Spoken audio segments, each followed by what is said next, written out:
The third quarter highlights a record travel season on Airbnb and most profitable quarter ever. What? Am I the only host feeling that something happened in November 2023? I don't think so. The internet is full of scary comments from hosts all around the world saying that previously having 100% occupancy was easy and now they are struggling to get any bookings. And I felt my business was affected as well. So I googled internet back and forth to understand the housing market and how its situation potentially could impact my Airbnb.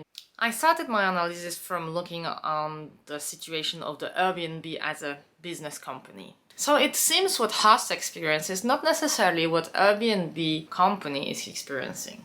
At the first sight, if we screen for the total revenue of Airbnb over the last year, we can see a continuous increase from $2.5 billion in 2017 up to $8.3 billion in 2022.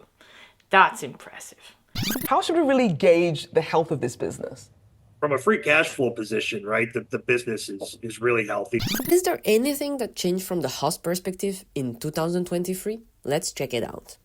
When we go to Airbnb.com, we can find easily the annual report divided by quarters. The third quarter highlights a record travel season on Airbnb and most profitable quarter ever. The situation on Airbnb was a record level of number of bookings, and yet so many hosts are complaining about their business going down. So if we continue with the same report, we can find the answer to this question few lines below. Active listings grew by 19% in 2023 relatively to 2022. Whoa, 19%? The competition increased, that's for sure. And though Airbnb does not really say exactly how many new bookings were there, so you cannot really see how fast changed the supply and the demand, what is sure is that these trends, the supply and demand, don't necessarily have the same pace. So the only number we can get from Airbnb is the change in the number of new bookings and experiences. So there is an increase of 14% of nights being booked and experiences being booked together, whereas the number of hosts increased by 19%. So 5% is not a big difference, but in fact in the whole market it is already non-negligible. So even if they made a record in the number of bookings, with such competition, there is not enough bookings for everyone. Will everyone survive? Well, I don't think so. We can divide all the hosts and all the properties into three categories. So first category is very easy. These are small hosts having their own property, usually not on a mortgage or on a small mortgage, so that they manage the property their own. Then you will have the professional hosts that do conciergerie and that they invested in the previous years into many properties, so they have their kind of own business of having numerous properties, up to 20, maybe even 100 properties, but it's their own business. And then you will have the professionals that invested into housing market, but their properties are managed by other companies. So they pay someone to take care of their listing, to find bookings, to manage the prices, and so on and so on. So out of these three groups, I think the first to go out is the professionals, the big companies that invested into housing market that have to pay the fee for the management of these listings. So in the end, lower number of listings, lower prices because of competitiveness, these owners will not get as much money as they hoped for. And that's probably the first group that will either sell or change into long-term rent. And then small hosts have the highest chances to survive. First, because like me, I don't have a mortgage on my apartment. So if the season is slightly slower, I am not forced to pay a big part of my income from Airbnb into the bank. So I am in a comfortable position. And it's only the question of time. Because market always equilibrates. Too much supply means some people lose money and they go out of the market, so supply goes down. So it's a good news from Airbnb that the number of travelers choosing Airbnb increases every year, because it means that the demand is still increasing and the supply will slowly equilibrate to a normal level so that everyone gets their share. So yes, we are entering the harsh season on Airbnb and the rules are going to change.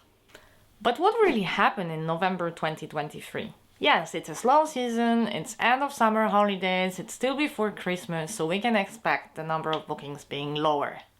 But that's not exactly the only thing that happened in November. In November, there was a release of a winter edition of Airbnb introduced by Brian Chesky, and there are some things in the algorithm that changed. And I think that's also a key to understand, because that's exactly the moment I started to feel that number of my bookings decreased. So what I noticed is that starting from the new winter release, the hosts that previously were always on the first page, being successful and having a lot of bookings, are suddenly out of the view of the customers. So the moment I started to see a lower number of bookings in November 2023, I immediately went on Airbnb webpage like a traveler, and I put my city with a given dates to see whether my listing was on the first page, second page, how it was listed, what was the competition in terms of prices with other listings around. And I was really surprised because I've seen my photo of my listing on the left panel, but I couldn't really localize the price tag on the map. And this is because, starting with the winter release, Brian Chesky decided so that some price labels will be there present on the map, and other listings that are presented on the left panel are represented as small grayish rectangles. But those rectangles are grayish on a grayish map, which means they are not really easily available to find. So I think this is a nice marketing trick because it makes you think that the supply is not so high, not that many listings are available for a given date, so it pushes you further to reserve. And still, the supply is so big that anyways, if they go to the second, third page and so on, there will be some good quality apartments and homes to be rented by the guests. So that was something that really impacted, in my opinion, Airbnbs in big cities. Are you in a lost position during this Airbnb bust? Well, not necessarily, because if you watch this video, it means you take care of your listing, you take care of your property, you take care of your income. And this is in contrast to all these big company and market investors who are not really paying attention to the small details, so they cannot easily accommodate changes to make it better. And that's the reason why you will survive. I will survive. And the other ones will go out of the market. And to help you with that, I prepared another video in which I will share with you 5 things that we're doing or consider doing to increase the number of bookings and survive the harsh period on Airbnb.